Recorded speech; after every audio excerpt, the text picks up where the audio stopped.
É isso aí, meu amigo. O desafio de hoje é uma questão de vestibular da Universidade Federal do Paraná. A questão envolve peso, força elétrica e assim por diante. Vamos lá. Diz o seguinte enunciado, hein? Uma esfera condutora, indicada pelo número 1 na figura, tem massa m igual a 20 gramas. E a carga elétrica é menos que. Ela está pendurada por um fio isolante de massa desprezível e inextensível. Uma segunda esfera condutora, indicada pelo número 2 na figura, com massa de 200 gramas e carga positiva Q igual a 3 microcoulombs, está sustentada por uma haste isolante. Ao aproximar a esfera 2 da esfera 1, ocorre então a atração. Na situação de equilíbrio estático, o fio que sustenta a esfera 1 forma um ângulo θ igual a 27 graus com a vertical, e a distância entre os centros das esferas são de 10 centímetros. Então a questão é, calcule a carga menos Q da esfera 1. Para este problema, considere a aceleração da gravidade igual a 10 metros por segundo ao quadrado e a tangente de 27 igual a 0,5.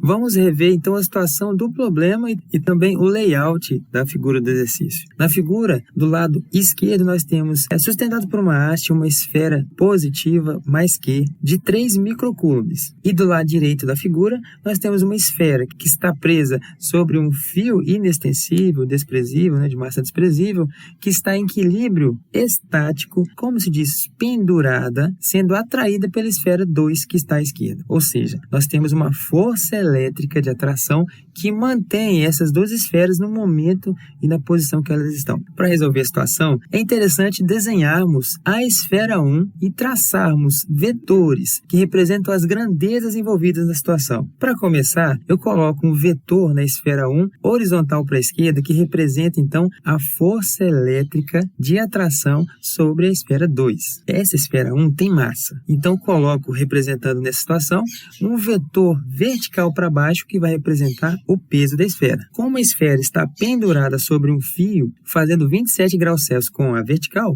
então eu coloco no fio um vetor representando a força de tensão, de sustentação dessa esfera no fio diretamente. Esse vetor, ele deve ser inclinado, mantendo aí os 27 graus com a vertical.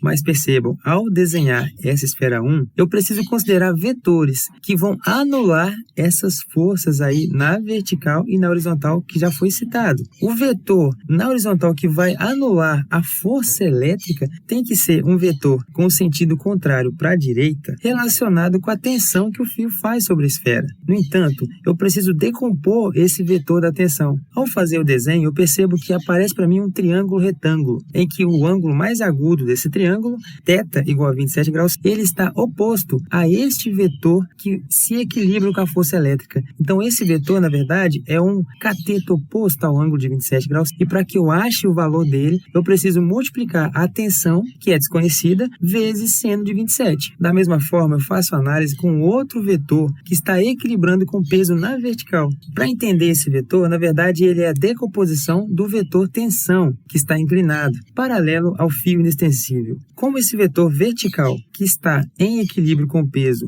está apontado para cima, e nesse triângulo retângulo, na verdade, ele é um cateto adjacente ao ângulo de 27 graus, então, para que eu ache esse vetor, eu preciso multiplicar a tensão, T, vezes o cosseno de 27. Usar seno e cosseno depende dessa análise trigonométrica, e eu preciso observar qual é o cateto oposto e o cateto adjacente. Em catetos opostos, eu uso seno. Em catetos adjacentes, eu uso cosseno, justamente por causa da definição do cosseno no triângulo retângulo, não é? Por exemplo, o cosseno de um ângulo no triângulo retângulo é justamente o cateto adjacente sobre a hipotenusa. E nesse caso, a hipotenusa é a tensão no fio. Beleza, após fazer e interpretar o desenho, o diagrama de montagem dos vetores, teremos as seguintes relações. A força elétrica é igual a tensão vezes o seno de 27 e o peso da esfera 1 é igual a tensão vezes cosseno de 27. Não esqueçam que o problema do exercício é ache o valor da carga elétrica menos Q.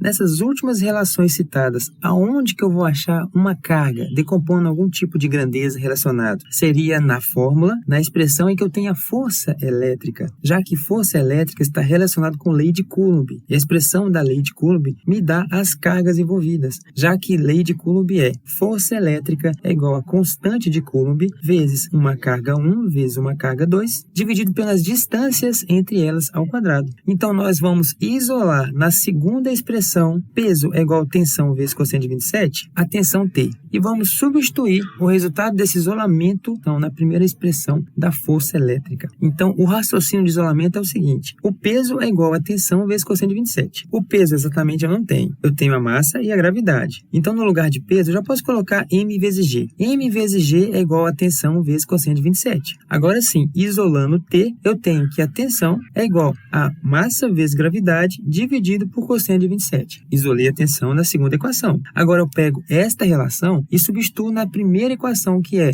força elétrica igual a tensão vezes seno de 27. Substituindo T, vai ficar força elétrica é igual a massa vezes gravidade dividido por cosseno de 27, que é a expressão que foi isolada, vezes o seno de 27. Reparem que eu tenho nessa nova expressão seno de 27 no numerador e cosseno de 27 no denominador. Seno sobre cosseno nos dá a tangente. Ficou um pouco mais fácil e o próprio enunciado nos dizia que iríamos usar a tangente de 27 e realmente vamos usar.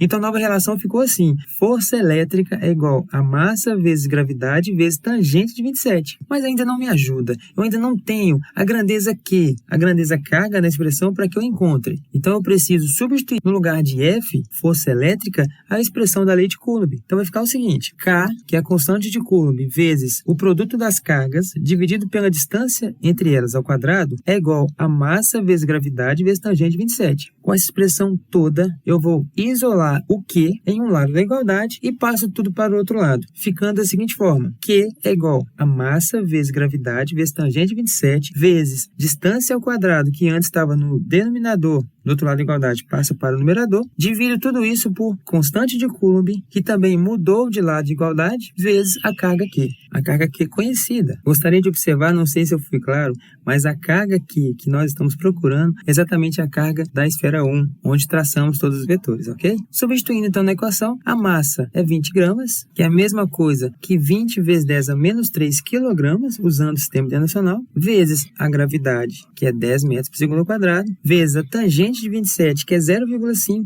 vezes a distância ao quadrado, que é 10 a menos 1 metros ao quadrado, já que a distância é 10 centímetros. 10 centímetros é igual a 10 a menos 1 metros. Quando eu coloco 10 a menos 1 ao quadrado, eu multiplico os expoentes, menos 1 vezes 2, então fica 10 a menos 2 na resolução de forma simplificada. E no denominador, eu vou ter a constante de Coulomb 9 vezes 10 a 9, vezes 3 vezes 10 a menos 6, que se refere à carga de 3 microcoulombs na esfera 2. Agora sim, matematicando tudo isso, fazendo as contas, eu vou encontrar que a carga da esfera 1, a carga pedida é de 37 microcoulombs, ou 37 vezes 10 a menos 6 coulombs.